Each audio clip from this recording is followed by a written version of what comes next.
welcome back to Cinematic Sarcastic, the podcast that talks all things movies and television.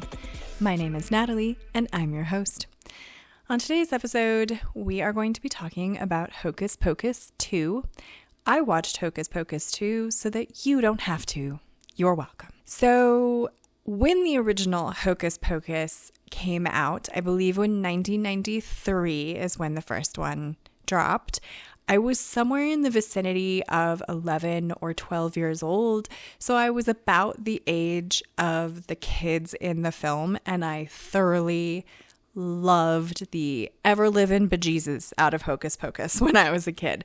It was everything. It was everything. Like, it had all of the things, and of course 12-year-old me had the most monumental crush on the little boy that played Thackeray Binks.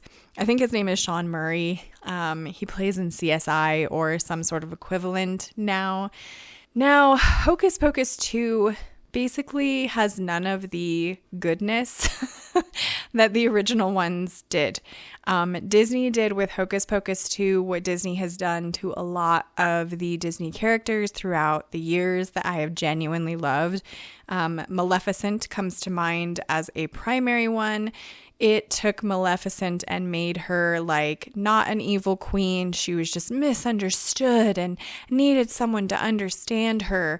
And they basically did that with Hocus Pocus 2. That the Sanderson sisters at the end of the movie are not evil. They just really loved each other and they turned against society to stay together. No, don't do that. Don't do that. Why do you got to do that? Don't do that. They were evil. They were evil witches, and that was what made Hocus Pocus good in the first place. That is what gave us all of the comedy gold and the joy from the first film. Is it's three witches who are trying to take the souls of children, fighting against the children that they're trying to eat. Like, basically that was the whole point of the movie. And in Hocus Pocus 2, absolutely 0% of that is still remaining. It was very disappointing for me. Now, I am very happy. Let's rewind and go back for a second. I am very happy that they got Bette Midler and Sarah Jessica Parker and Kathy Najimy to come back and play the Sanderson sisters. Obviously, doing a sequel, if you couldn't get them to do it, it would not have been the same thing. And I was very excited to still see Doug Jones reprising his role as Billy. However, that's where everything ends. There are no other original cast members in the new film other than the Sanderson sisters and Doug Jones, who played Billy. That was wholeheartedly disappointing to me. I know that there was some talk of potentially getting some of the other actors in, or at the very least, I know Thora Birch was contacted, who played Danny in the first movie, but there was some scheduling conflicts and she was already working on another project when they finally started filming Hocus Pocus 2. That being said, Max is not in it, Allison is not in it, Thackeray Binks, Sean Murray does not come back to even do so much as a cameo. It's like they literally got the three that were the Sanderson sisters and everything else kind of went out the window, right? And the story itself it didn't have that pull, it didn't have that grab for me, and it didn't have any of the really good, funny moments. Like, for instance, when they brought the Sanderson sisters back initially, in the second film anyway, they immediately break into song, which I understand that the Sanderson sisters in the first movie, like, singing was kind of how they could put spells on the town, how they got control of everyone, how they lured in the children. But in this one, they just kind of come back to life and suddenly they're breaking out in a little dance number. It was cringe. It was very cringe. For me anyway. And for me, Hocus Pocus 2, your audience, the people that you are targeting for Hocus Pocus 2 are the adults that watched Hocus Pocus. And I would assume those adults, their children, right? Like, that's kind of how you get a new audience, is by coming out with a second one, those parents watch the original with their kids and then they watch the second one with their kids. But your target audience is really the kids back in the day in 1993 that would have loved Hocus Pocus, that now as adults want to see the Sanderson sisters come back.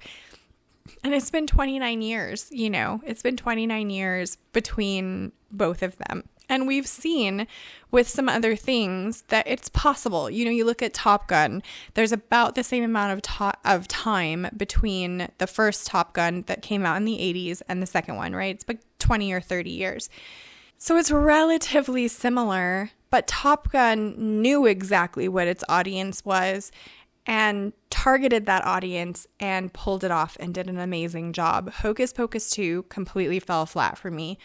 Not only was the story just not as great, but I feel like they had parts of it that I was interested in seeing more of, that they kind of just completely, there was no point of having it. It was just a way for them to set up like who the victim or who it was the Sanderson sisters were going to be going after in this film. And it's someone that wasn't even from the original one. Like, I would have loved to have seen more scenes or more sequences of the Sanderson sisters when they were younger, like the children that they got to do it, because those girls did an amazing job. I actually really enjoyed that sequence. And it was the sequence that I thought for sure I was going to hate the most is seeing the Sanderson sisters as little kids, but I genuinely enjoyed that part.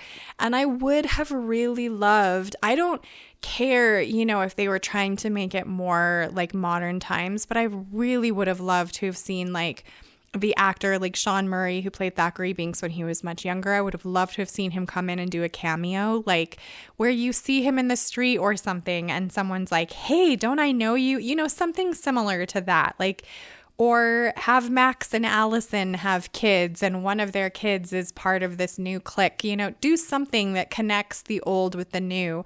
But there was nothing like that here. They essentially invented a character that you never, ever, ever see in the first film. And that is the tie-in from the first film to the second. And it doesn't make sense. And it loses its magic, no pun intended there. It loses its magic for me when you are inventing things to make it make sense, So for me, this one was not a win. I don't know that anybody is surprised about that. The Hocus Pocus 2 was not a win, but I don't know. I mean, it fell flat for me. It fell flat. I think that after 29 years, it was fine. It was fine. It's not something that I hated watching. I think if you loved the first one, you might as well watch the second. But it fell flat. It didn't have any of that joy or any of that humor, really, like not in the same way in the second one that I remember from the first. And it was just all around just kind of disappointing to me. I mean, it was nice to see Bette Midler and Sarah Jessica Parker and Kathy and Jimmy. Again, like I said, it was nice to see them back. They completely kind of just ruined the whole thing with Winifred Sanderson and Billy, though, which kind of made it not make sense from the first film. Like, suddenly they were never lovers in the second film, but then why does he not mention that in the first? Because he could actually talk in the first, and he could have actually said, we kissed one time, I don't know. They changed it. They changed it and they ruined it and it wasn't as good. And I shouldn't be surprised by that, but I kind of am. It was disappointing to me. I was very excited for Hocus Pocus 2 and it wasn't trash. Certainly it could have been worse, but certainly it could have been better. And I'll just leave it at that. So have you seen Hocus Pocus 2? What did you guys think? Subscribe if you want to join the Movie Nerd family. And I hope to see you in the next episode.